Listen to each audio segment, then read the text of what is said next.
Ivan the Terrible, Russia's sadistic 16th century Tsar, whose murderous mounted death squads built Europe's largest empire of its time, takes on Hernán Cortés, the brutal Spanish explorer whose conquistadors conquered the largest empire in North America of the 16th century. It's a battle of the butchers, as two of history's cruelest conquerors face off. Who is deadliest? Had a very troubled childhood. His mother died when he was 3. His father died when he was 8. He was then subjected to the control of the aristocrats, and there's evidence that he was mentally abused. Devastated by the death of his parents, the young Grand Prince of Moscow turned to the Bible. By the time he was crowned Russia's first Tsar in 1547, Ivan's religious extremism turned into a bloodthirst for torturing his political enemies. Ivan saw himself as the Archangel Michael. It was his job, according to his reading of the Bible, to exact vengeance on all of God's enemies. Over the next 37 years, Ivan's maniacal crusade conquered over 500,000 square miles of neighboring territory, turning the nation-state of Moscow into a mighty Russian empire. Ivan transformed Russia into a major European power. By the end of his reign, the territory has more than doubled in size. But could Ivan defeat an adversary who conquered a kingdom more than 40 years earlier on the other side of the globe? Spain's New World conquistador, Hernán Cortés. Hernán Cortés was a politician. On the island of Cuba, he was very ambitious. He yearned to attain the huge, vast riches which everyone believed were waiting for them in modern-day Mexico. In the early 16th century, Cuba was a Spanish colony in the New World. Fueled by rumors of gold in Mexico, Cortés convinced the colonial governor to let him lead the next expedition. Cortés sailed to Mexico in 1519. The goal was to brutally conquer the Aztec Empire and plunder their gold. He led 500 conquistadors into the heart of the most powerful empire in the New World. This is 500 soldiers entering an empire of 5 million people. But they had guns, cannons, and they had horses. The Aztecs had never seen any of this. Cortés combined his technology with torture to subdue the Aztecs. He wanted gold, and he needed to know where the gold was. Our team has tested long-range weapons. Ivan's Pishal blasted its way past Cortés's arquebus. Oh! Edge, Ivan the Terrible.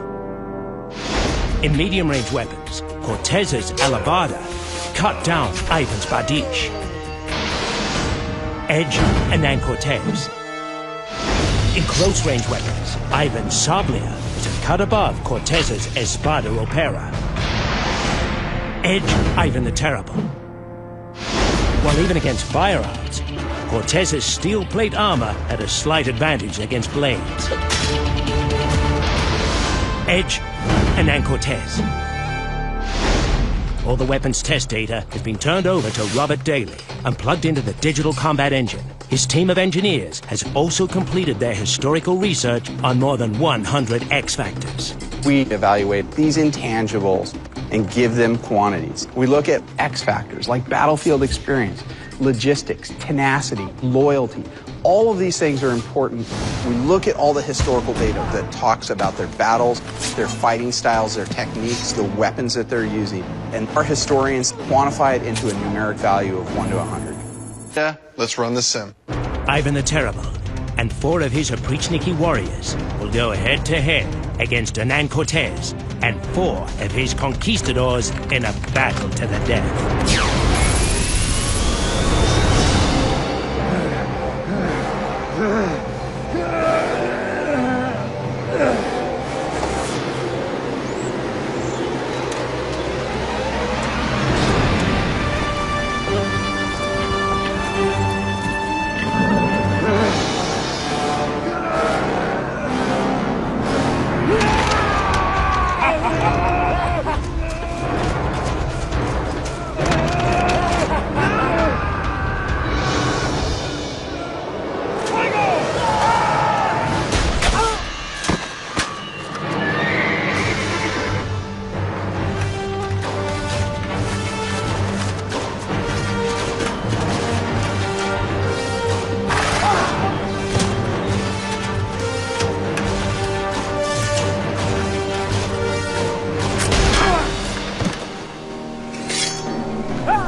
simulating 5,000 battles, Cortés wins.